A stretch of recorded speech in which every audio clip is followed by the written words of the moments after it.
प्रधानमंत्री विकसित भारत संकल्प यात्रार रथ बालियापाल शुभारंभ।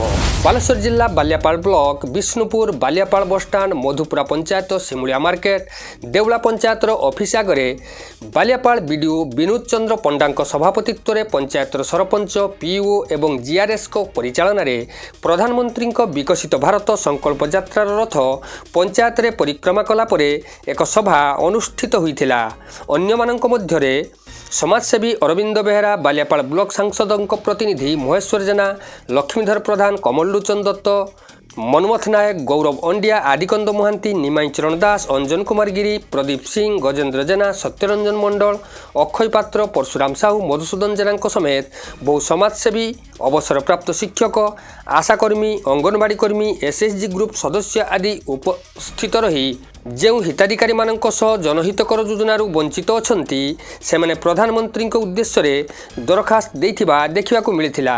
आगामी दिन में प्रति पंचायत रे विकसित भारत रथ को परिक्रमा करिवार चूड़ांत प्रस्तुति करा जायथिबा बीडीओ श्री पंडा कहिसंती। Gaurishankar Mohanty report JCL TV.